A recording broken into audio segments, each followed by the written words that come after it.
देखलो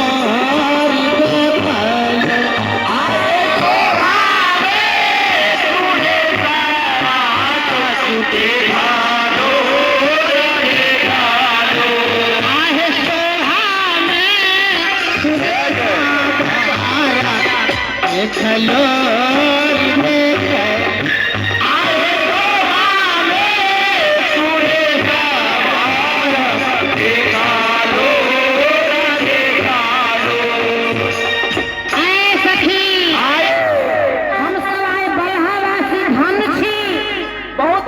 जनक बाबा के बाग में आय धरला रहे दूगो अथी रही चंद्रमा।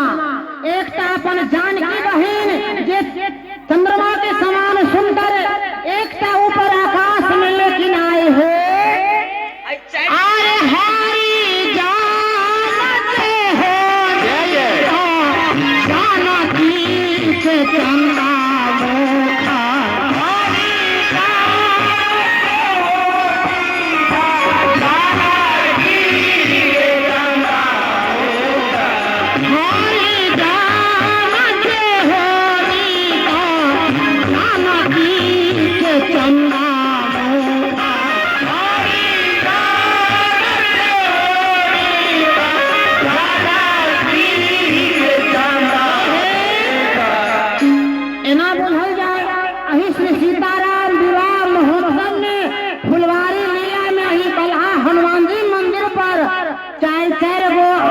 उपस्थित भेल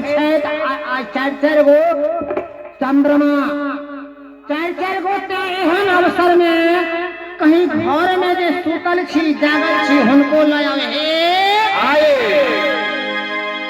अरे दोसरो चंदा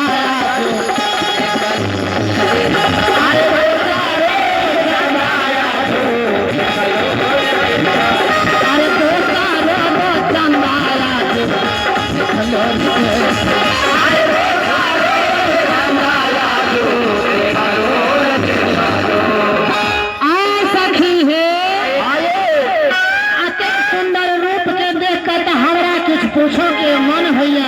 ए व्यास जी सखी आए सखी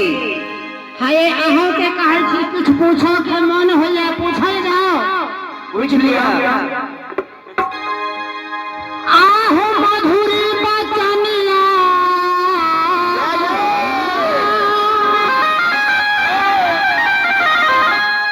आहो मधुरी बचनिया पूछे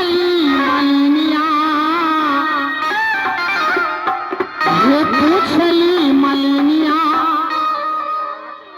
आहो पूछली मलिनिया बबुआ बोलना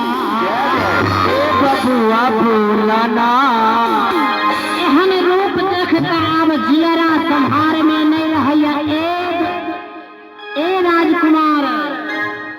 बबुआ बोलना आवे नाही जियरा संहार बबुआ बोलना अब नहीं जियरा संहार बबुआ बोलना अब नहीं जियरा संहार मधुरी बचनिया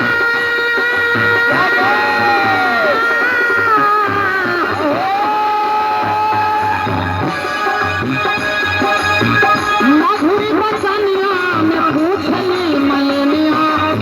पूछली मलिनिया बबुआ बोलना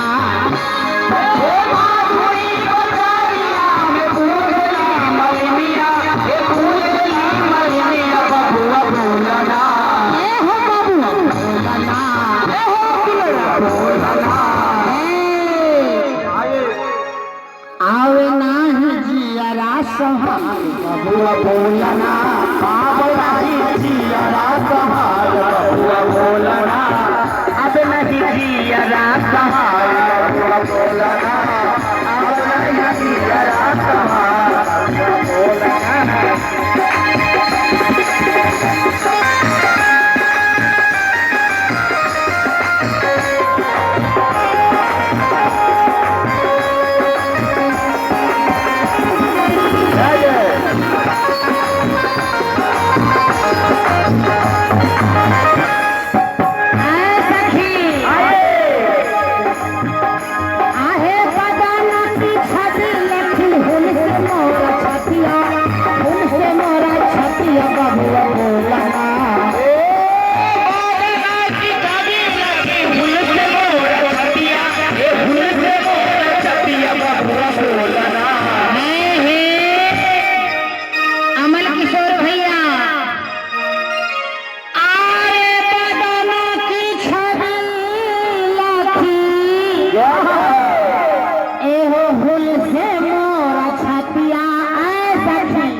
क्या हो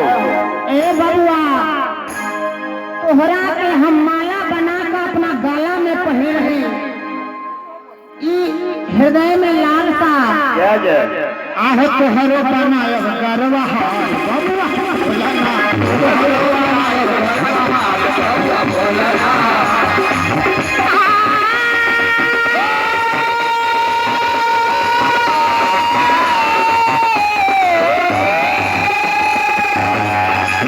मधुरी बचनिया में माधुरी बचनिया में बोलनी मलिनिया बबुआ बोलना माधुरी बचारिया में बोलनी नवनिया बोलनी नवनिया बबुआ बोलना बबुआ बोलना आहो तोहरो